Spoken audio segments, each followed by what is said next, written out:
ಖಾಕಿ ದರ್ಪವನ್ನ ಮರೆದಿದ್ದಾರೆ. Ice cream parlour 11:30ರವರೆಗೂ ರಾತ್ರಿ open ಇತ್ತು ಅನ್ನೋ ಕಾರಣಕ್ಕೆ ಐಸ್ ಕ್ರೀಂ ಪಾರ್ಲರ್ನ ಮ್ಯಾನೇಜರ್ನ ವಿರುದ್ಧವಾಗಿ ನಡ್ಕೊಂಡಂತಹ ರೀತಿ ಈಗ ಖಂಡನೆಗೆ ವ್ಯಕ್ತವಾಗಿದೆ.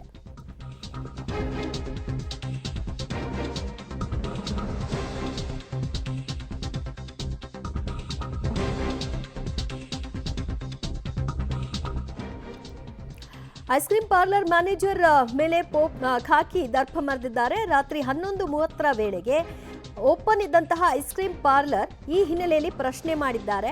ಅನಂತರ ಜೀಪ್ ಬಳಿ ತೆರಳಿದಂತಹ ಮ್ಯಾನೇಜರ್ನ ಅನುಚಿತವಾಗಿ ವರ್ತಿಸಿದ್ದು ಅಲ್ಲದೆ ಜೀಪ್ ಹತ್ತುವಂತೆ ಬಲವಂತವಾಗಿ ದಬಾಳಿಕೆ ಮಾಡಿದಂತಹ ಘಟನೆ ಕಂಡುಬಂದಿದೆ. ಪಾರ್ಲರ್ ಮ್ಯಾನೇಜರ್ನ ವಶಕ್ಕೆ ಪಡೆಯುವಂತಹ ವೇಳೆ ಈ ಘಟನೆ ಆಗಿರೋದು ಆಟಿನಗರ ಪೊಲೀಸ್ ಠಾಣೆ ವ್ಯಾಪ್ತಿಯಲ್ಲಿ ನಡೆದಿರುವಂತಹ ಘಟನೆ. ಸೊ ಇದು 11:30ರವರೆಗೂ ಓಪನ್ ಇರೋದು ತಪ್ಪಾ ಅನ್ನುವಂತಹ ಪ್ರಶ್ನೆ ಮಾಡೋದಕ್ಕೆ ಮ್ಯಾನೇಜರ್ ಅಲ್ಲಿ ಮುಂದಕ್ಕೆ ಹೋದ್ರು. ಆಗ ಫಸ್ಟ್ ಜೀಪ್ ಹತ್ತು, ಏನು ಮಾತಾಡಬೇಡ, ಫಸ್ಟ್ ಕ್ಲೋಸ್ ಮಾಡುವಂತ ಧಮಕಿ ಹಾಕಿದ್ದಾರೆ. ಒಳಗೆ ಹೋಗಿ ಯಾವ ರೀತಿಯಾಗಿ ನಡ್ಕೊಂಡಿದ್ದಾರೆ ಅನ್ನೋದು ಕೂಡ ನೀವು ಸ್ಕ್ರೀನಲ್ಲಿ ಗಮನಿಸಬಹುದು.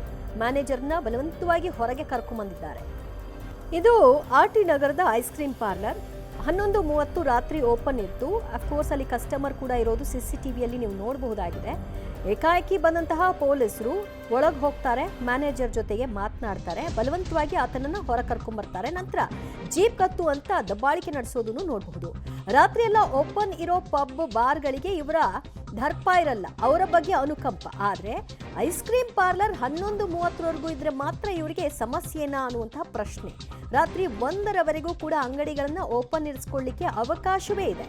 ಹೀಗಿದ್ದೂ ಕೂಡ ಕಾನೂನಿದ್ರೂ ಕೂಡ ರಾತ್ರಿಯವರೆಗೂ ಪೊಲೀಸರು ಹೀಗೆ ಓಪನ್ ಮಾಡೋದಕ್ಕೆ ಅವಕಾಶ ಕೊಡದೆ ವರ್ತಿಸಿರೋದು ಈಗ ಬೇಸರಕ್ಕೆ ಎಡೆ ಮಾಡಿಕೊಟ್ಟಿದೆ.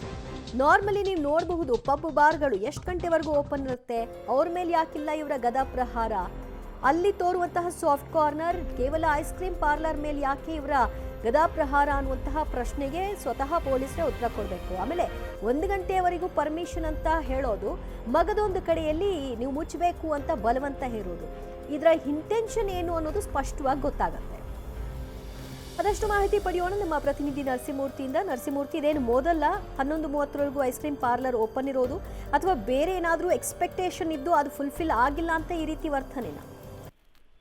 ದಿವ್ಯಾ, ನಿಜಕ್ಕೂ ಪೊಲೀಸ್ ಇಲಾಖೆಯ ಕಾರ್ಯವೈಖರಿ ಕೆಲವೊಮ್ಮೆ ಹಾಸ್ಯಾಸ್ಪದ ಅನ್ಸ್ಬಿಡುತ್ತೆ. ಕೊಲೆ ಆರೋಪವನ್ನ ಹೊತ್ತಂತವರಿಗೆ ನೋಟಿಸ್ ಕೊಟ್ಟು ವಿಚಾರಣೆಗೆ ಹಾಜರಾಗೋದಕ್ಕೆ ಸೂಚನೆಯನ್ನ ಕೊಡ್ತಾರೆ. ಇಲ್ಲಿ ಕೇವಲ 11:30 ತನಕ ಈ ಒಂದು ಐಸ್ ಕ್ರೀಂ ಪಾರ್ಲರ್ ಅನ್ನ ಓಪನ್ ಮಾಡ್ಕೊಂಡಿದ್ದ ಅನ್ನೋ ಕಾರಣಕ್ಕೆ 5-6 ಮಂದಿ ಪೊಲೀಸು, ಅದು ಶಸ್ತ್ರಸಜ್ಜಿತರಾಗಿ ಬಂದು ಆತನನ್ನ ಕರೆದು ಜೀಪ್ ಒಳಗೆ ಕೂರ್ಸ್ಕೊಂಡು ಕರ್ಕೊಂಡು ಹೋಗಿ ಆತನ ಮೇಲೆ ಒಂದು ಕೇಸನ್ನ ಹಾಕಿ ಕಳಿಸ್ತಾರೆ ಅಂತ ಹೇಳಿದ್ರೆ ನಿಜಕ್ಕೂ ಕಾನೂನಿಗೆ ಈ ಪೊಲೀಸರು ಯಾವ ರೀತಿ ಬೆಲೆಯನ್ನ ಕೊಡ್ತಿದ್ದಾರೆ, ನಡ್ಕೊಳ್ತಿದ್ದಾರೆ ಅಂತ ಹೇಳಿ ಇಲ್ಲೇ ಗೊತ್ತಾಗ್ತಿದೆ. ಒಂದು, ಈಗಾಗಲೇ ರಾತ್ರಿ 1 ಗಂಟೆವರೆಗೂ ಕೂಡ ಪಬ್ಬು, ಬಾರು, ರೆಸ್ಟೋರೆಂಟ್, ಹೋಟೆಲ್ ಇವುಗಳ ಓಪನ್ಗೆ ಅವಕಾಶ ಇದೆ. ಬೆಂಗಳೂರಿನಲ್ಲಿ ಬೆಳಗಿನ ಜಾವದವರೆಗೂ ಕೂಡ ಪಬ್ಗಳು, ಕೆಲ ರೆಸ್ಟೋರೆಂಟ್ಗಳು ಕಾರ್ಯವನ್ನ ನಿರ್ವಹಿಸ್ತವೆ. ಅವು ಈ ಪೊಲೀಸರ ಕಣ್ಣಿಗೆ ಕಾಣಿಸ್ತಿಲ್ಲ. ಯಾರೋ ಒಬ್ರು ಮಹಿಳಾ ಉದ್ಯಮಿ ಈ ರೀತಿಯಾಗಿ ಒಂದು ಐಸ್ ಕ್ರೀಂ ಪಾರ್ಲರ್ ಅನ್ನ ನಡೆಸಿದಂತಹ ಸಂದರ್ಭದಲ್ಲಿ ಕೆಲವರು ಊಟವನ್ನ ಮುಗಿಸ್ಕೊಂಡು ಐಸ್ ಕ್ರೀಂ ತಿನ್ಬೇಕು ಅನ್ಸುತ್ತೆ ಅಂತವ್ರು ಬರ್ತಾರೆ.